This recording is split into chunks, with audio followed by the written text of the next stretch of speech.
మంగళగిరి బస్టాండ్లో దివ్యాంగ శక్తి పథకాన్ని సీఎం చంద్రబాబు ప్రారంభించారు. దీని ద్వారా ఆర్టీసీ బస్సుల్లో దివ్యాంగులకు ఉచిత ప్రయాణం కల్పించనున్నారు.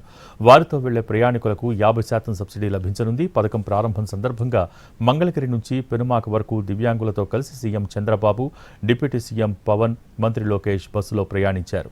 దివ్యాంగ శక్తి ద్వారా రాష్ట్ర వ్యాప్తంగా 12 లక్షల మందికి పైగా ప్రయోజనం చేకూరనుంది.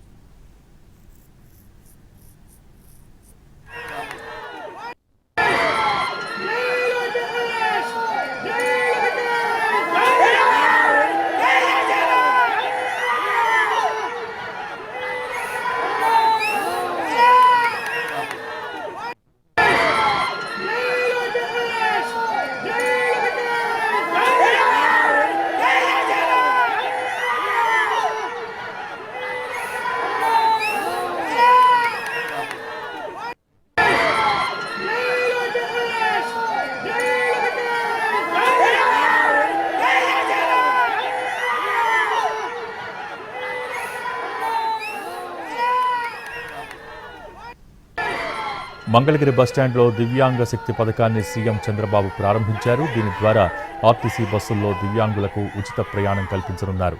వారితో వెళ్లే ప్రయాణికులకు 50% సబ్సిడీ లభించనుంది. పథకం ప్రారంభం సందర్భంగా మంగళగిరి నుంచి పెనుమాక వరకు దివ్యాంగులతో కలిసి CM Chandrababu, deputy CM Pawan, మంత్రి లోకేష్ బస్సులో ప్రయాణించారు. దివ్యాంగ శక్తి ద్వారా రాష్ట్ర వ్యాప్తంగా 12 లక్షల మందికి పైగా ప్రయోజనం చేకూరనుంది.